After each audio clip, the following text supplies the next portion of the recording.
had to face a little bit of adversity in one of the rounds. I don't remember which one it was, but we banged heads, and his head hit me directly in my nose. I swear I've never dealt with that in my life, but I had to use my head and take my time, just back up, get my squint on, and go out back to work. You know, try to use the jab and just keep him off me until my eyes cleared up. Was it frustrating trying to get that right uppercut on this guy? I mean, I saw you trying to... Yeah, it actually was, you know, since he's southpaw and all. Right. But it's not even the fact that he was southpaw, just the way he kept leaning. So after a while, I wasn't really trying to worry about the uppercut. I was worried about not getting hit with the head because I already had tasted it once and I didn't like it. And actually, he cried like a little girl when I hit him with a jab and cut his eye. I hit him with the jab first, then we fell in. I hit him on the other side with the head. We just banged heads. That's what happened with the southpaw in the conventional fight. But I hit him with the jab first, and I see him flip, and I just kept going with it. You know, better me headbutt him than him headbutt me. You know? It wasn't intentional, but it happened. You guys did a lot of talking. Were you exchanging recipes for chicken soup? I was asking how Thanksgiving was, because mine wasn't all that good. I'm sure you were. But no, he was inside, and he was saying things like, oh yeah, he hit me with a headbutt. I'm gonna get you back the next round. I'm gonna get you back the next round. Wow. Then one time I called him and I rocked him. He said, "Good shot." Then he came back and goes, "I'm knocking you out the next round." Are you serious? So I wasn't really. No, it was all fun and games, and I taken away from the guy. He came to fight, but he lost, and I seen him crying. So I really don't like sore losers. He lost fair and square. I'll give him one round maybe, just because I took a break off because I couldn't see. You know, I couldn't see. So I did what I had to, and I took the round off. He hit you with a lot of clean lefts. Just describe his power. I mean, did he have much? No, it wasn't. He really hit me too many clean lefts. You know, they land, but I'm always rolling and turning. You know, a lot of his shots grazed, and and more or less, he hickey my face up. He hickeys me up. You know, most shots were from little forearms, little headbutts inside. But I taken it away from the guy. The guy came to fight, but he lost. He lost decisive.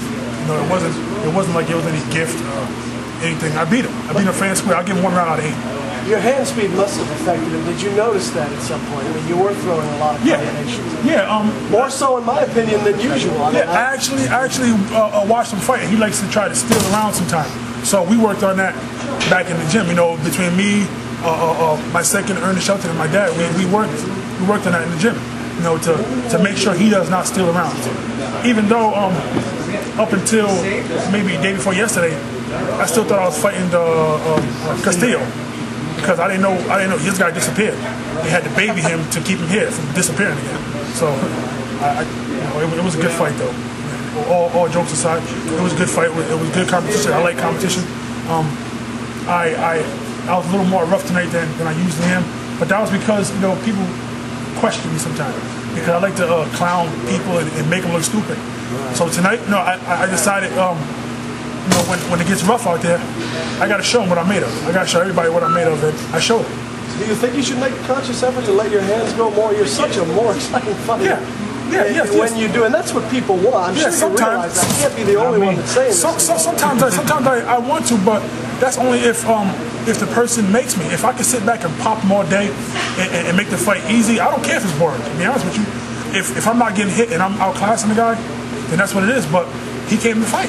That's all it was. He came to fight, and I came to fight, and it was interesting. Right, but you have exceptional hand speed. Yeah. I mean, a lot of times, I mean, it's one of those things. They're going to notice that right away. I'm surprised that you don't let your hands go more often. I mean, throughout the course of the fight. Well, sometimes I don't have to. Some of these guys don't even come forward. I think here a couple of times they don't come forward, but he came forward, and that made me work more. If he wanted to work more, then I had to work more. I wasn't going to let this slip away. So essentially, I should be thanking him right now for coming forward. Yeah. Thank you. Jason, you healed up a little bit above your right eye there. At any point in the fight did you feel taken aback by some of this? Nah, never.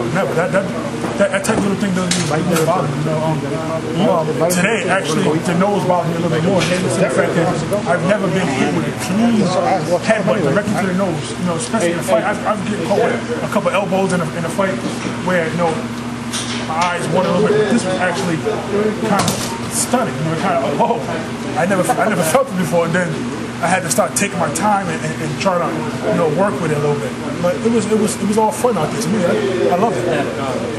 At the end, especially at the end, you started going downstairs a lot. You started working the body a little bit more. Was that part of the game plan from the beginning? I was planning more to try to throw my right hand to the chest so he can duck into it.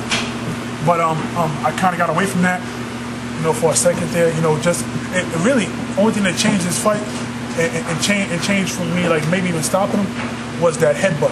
Because after that, I was trying to focus on breathing, and I kept getting these chunks of blood like down my throat. So I was trying to work through that, and you know, a true fighter works through any adversity. You know, I was ready for, you know, you guys killed me in the gym. Yeah. You know, you guys killed me in the gym. You know, I was doing just like always. I got up to me about a 17-minute round this time. For Lance Whitaker, I did 24, but this time I did 17 because I'm going 8-rounder. But these guys killed me in the gym. They prepared me for this. So I can't, you know, it was nothing I wasn't ready for. You had blood. I'm sorry. The first half of the fight, it was pretty. The way I was looking at it, you pretty much blew him out the first 4 rounds. That was exactly when the headbutt happened. Yeah. You know, it threw me off. You know, it turned it into a fight. You know, made me thank him for headbutting. You know, whatever it is. It was just interesting though, man. I had so much fun. To be honest with you, you know, those type of fights, you know, build a lot of character. Yeah. You know, I've honestly never got hit with that. I'm really stressing the headbutt because I've never dealt with that before. It was worse than a damn punch. You know what I mean? I was so shocked. I was like, oh my God. He had a big hand. Oh, you see that dome on him?